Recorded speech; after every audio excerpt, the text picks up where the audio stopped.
सच्चाई ये है कि श्रीमान राहुल गांधी जी जब भी विदेश यात्रा पर जाते हैं तो एक ही एजेंडा होता है, भारत को नीचे दिखाना, भारतीय व्यवस्थाओं को ठेंगा दिखाना, भारत की लोकतंत्र पर प्रश्न चिन्ह खड़े करना और यहाँ तक कि संवैधानिक संस्थानों को लगातार अपमानित करना, क्योंकि बार बार जनता उनको हार का मुंह दिखाती है। एक के बाद दूसरा राज्य हो, कांग्रेस ने बार बार हार देखी और हार का ठीकरा कभी वो इलेक्शन कमीशन पर फोड़ते हैं, कभी जनता पर फोड़ते हैं और विदेश आकर तो पूरे भारत पर ही ठीकरा फोड़ देते हैं।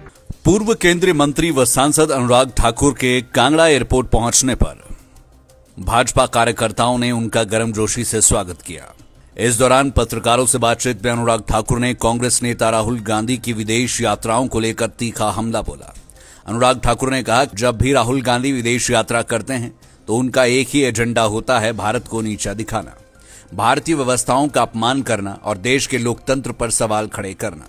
उन्होंने कहा कि जिस परिवार और पार्टी ने दशकों तक देश पर शासन किया, आज वही बार बार भारत को बदनाम करने का कोई मौका नहीं छोड़ रही। देश की जनता लगातार कांग्रेस को चुनाव में नकार रही है और हार का ठिकरा कभी चुनाव आयोग तो कभी जनता पर फोड़ा जाता है, जबकि विदेश जाकर पूरे भारत को ही कटघरे में खड़ा किया जाता है। सच्चाई ये है कि श्रीमान राहुल गांधी जी जब भी विदेश यात्रा पर जाते हैं तो एक ही एजेंडा होता है, भारत को नीचे दिखाना, भारतीय व्यवस्थाओं को ठेंगा दिखाना, भारत की लोकतंत्र पर प्रश्न चिन्ह खड़े करना और यहाँ तक कि संवैधानिक संस्थानों को लगातार अपमानित करना। अगर यही राहुल गांधी जी का सच है तो सच्चाई ये है कि जिस परिवार और पार्टी ने देश में 6 दशकों तक राज किया, आज वो भारत को कोई कसर नहीं छोड़ता अपमानित करने के लिए, क्योंकि बार बार जनता उनको हार का मुंह दिखाती है। एक के बाद दूसरा राज्य हो, कांग्रेस ने बार बार हार देखी और हार का ठीकरा कभी वो इलेक्शन कमीशन पर फोड़ते हैं, कभी जनता पर फोड़ते हैं और विदेश आकर तो पूरे भारत पर ही ठीकरा फोड़ देते हैं। दिल्ली में आम आदमी पार्टी के नेताओं द्वारा क्रिसमस को लेकर की गई कथित विवादित पोस्ट पर दर्ज एफआईआर को लेकर अनुराग ठाकुर ने कहा कि किसी भी धर्म की भावनाओं को आहत करना उचित नहीं है। लोकतंत्र में विरोध का अधिकार है, लेकिन किसी धार्मिक प्रतीक का मजाक बनाना गलत है। नियमों के अनुसार पुलिस इस पर कार्रवाई करेगी। किसी भी तरह की धार्मिक भावनाओं को आहत करना उचित नहीं है।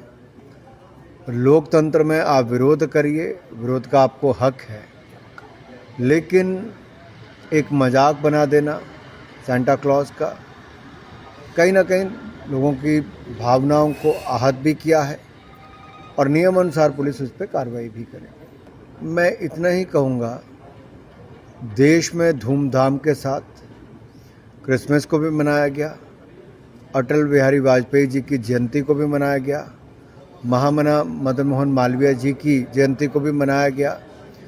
भारत में हर त्यौहार को, हर ऐसी महान विभूति जिसकी जन्म जयंती हो, उसको भी देश भर में मनाया जाता है। और कुछ लोग अगर उपद्रव मचाते हैं तो मुझे लगता है कानून अनुसार वहाँ की स्थानीय पुलिस को उनके खिलाफ कार्रवाई करनी ही चाहिए। अपने हमीरपुर दौरे पर वीर बाल दिवस कार्यक्रम को लेकर अनुराग ठाकुर ने कहा कि साहिबजादों की शहादत देश के बच्चों और युवाओं के लिए अत्यंत प्रेरणादायक है। गुरुओं ने अपने बच्चों को भी देश और धर्म के लिए समर्पित कर दिया। इससे बड़ी कुर्बानी और क्या हो सकती है। उन्होंने कहा कि नरेंद्र मोदी सरकार ने वीर बाल दिवस को पूरे देश में भव्य रूप से मनाकर नई पीढ़ी तक गुरुओं और साहिबजादों के इतिहास को पहुंचाने का काम किया है।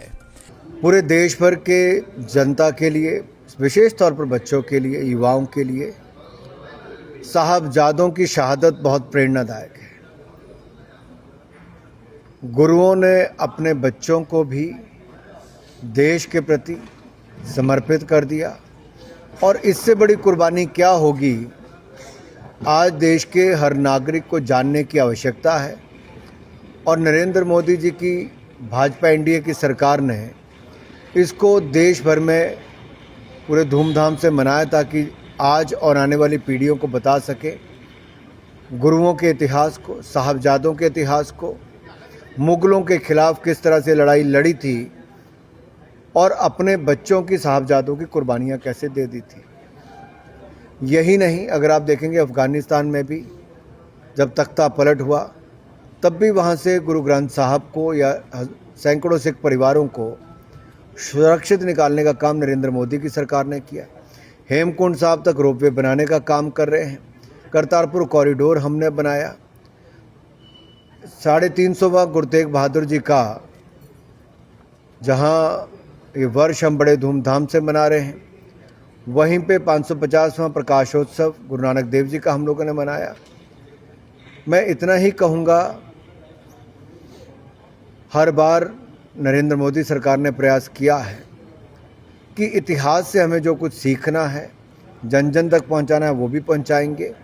और वीर बाल दिवस को आज पूरे देश भर में पूरे धूमधाम के साथ हमारी सरकार मना रही, ताकि साहबजादों की शहादत को जन जन तक पहुंचाने का, जागरूकता करने का इस अभियान को हम और बल दे सकें। वो केवल एक वर्ग के नहीं, पूरे देश के साहबजादे जिन्होंने अपनी शहादत दी है, उनको हम नमन भी करते हैं और उनके जीवन से बहुत सारी प्रेरणा भी लेते हैं। आईजीएम शिमला में जो डॉक्टर हुई है, इसके बारे में क्या है? मुझे लगता है उसकी गहन जांच भी होनी चाहिए और जो भी दोषी हो उनके खिलाफ कार्रवाई होनी चाहिए।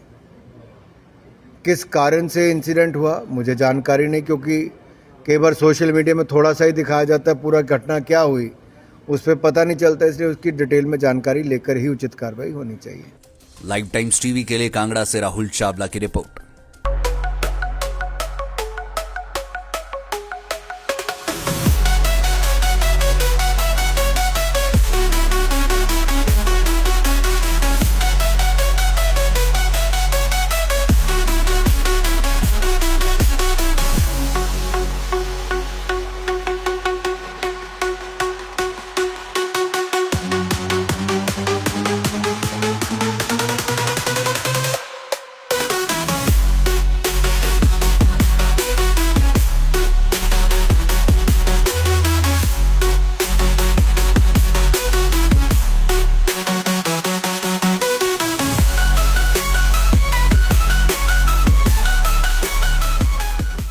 त्योहार की इस सुहानी सीजन में गोयल मोटर्स नेटवर्क की सोलन और शिमला स्थित नेक्सा शोरूम में पाई इंडिया की सबसे पसंदीदा गाड़ियों पर खास ऑफर। इग्निस, बिलेनो, फ्रॉन्स, जिम्नी और ग्रैंड विटारा जैसी शानदार गाड़ियों को खरीदने का साल का सबसे बेहतर वक्त। नेक्सा का खास ब्लैक एडिशन उपलब्ध है। सभी तरह की गाड़ियों से एक्सचेंज और अपग्रेड ऑफर भी। तो देर किस बात की, आज ही सोलन या शिमला में गोयल मोटर्स के नेक्सा शोरूम में पधारे और पाए कार खरीदारी का एक कभी ना भूलने वाला सुखद अनुभव।